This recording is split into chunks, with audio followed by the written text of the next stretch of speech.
Godina Wallagga Lixaa, Aanaa Boojjii Birmajjii, Magaalaa Biilaattii maaltu ta'e laata? Kun wanta rifaasisaa fi kana dura dhaga'amee hin beeknedha. Barichi haalaan ulfaataa ta'uusaas nutti agarsiisa. Waraabessatu nama maqaan isaa Waaqkennee maqaan masoo isaa Shaallaayee jedhamu guyyaa gaafa 16/5/2018 halkan naannoo waldaa Abbaa Abdii jedhamuun beekamutti nyaachuu isaatu dhaga'ame. Egaa waan jechaa nama wallaalchisa. Baay'ee nama gaddisiisa. Namni kun umuriidhaan nama guddaadha. Nama umuriin isaa deemedha. Bineensi kun caakkaadhaa ba'ee magaalaa keessatti isayyuu yeroo nama guddaa akkasii nyaatu maaltu adeemsifamaa akka jiru namaaf hin galu. Kanaan dura waraabessi nama nyaatee hin beeku. Yoo nyaate illee ijoollee umuriin xixiqqoo nyaachuu danda'a. Isayyuu akka kana miti. Amma garuu magaalaa walakkaatti nama umurii hamma kana ga'u akkasittiin nyaate jechuun barri kun maal akka ta'ee fi barri kun maal akka adeemsifamaa jirus namatti ulfaata. Bineensis namatti jijjiirame jechuudha. Waldaa Araaraa kan tajaajilan namni Waaqayyoo Raajii Masaratti waa'ee bara 2018 fulbaana irratti mul'ata arganii dubbachaa turan.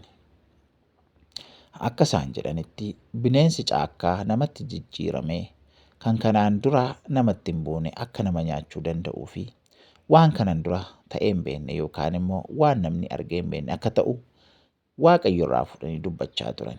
Egaa kun raawwii isaa ta'uu danda'a. Wanta kanaan dura argine hin beekne waan ta'eef namni Waaqayyo wanta isaan dubbatanii fi wanti ta'aa jiru baay'een isaa raawwachaa jira jechuudha. Walumaa galatti Waaqayyoon haa kadhannu. Barri kun Waaqayyoon yoo kadhanne malee furmaata tokko hin qabu. Kadhachuutu nu barbaachisa. Waaqayyoon barbaadachuu Waaqayyotti deebi'uutii qabna. Kanaan ala barichi bara ulfaataadha. Bara wanti kanaan dura ta'ee hin beekne ta'aa jirudha. Waaqayyoo biyya keenyaaf lafa keenyaaf araara isaa fidu malee waan biraa wanta jennu hin qabnu. Araarri biyya keenyaaf haa ta'u, araarri lafa keenyaaf haa ta'u, araarri waldaa keenyaaf haa ta'u, dhalootatti araaramu.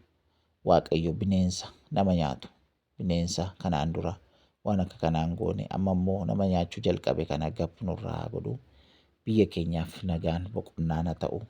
Namni hundumtuu bakka jirrutti daa'imaa hanga nama guddaatti waan dandeenyu Waaqayyoon haa kadhannu. Furmaati waan hundumaa kadhannaa, furmaati waan hundumaa Waaqayyoodha waan ta'eef Waaqayyoon haa kadhannu jennaa. Eebbifamaa. Miidiyaa kanaaf haaraa kan taatan sabskiraaybii gochuudhaan, sheerii gochuudhaan dhaloota bira akka ga'u godhaa. Eebbifamaa.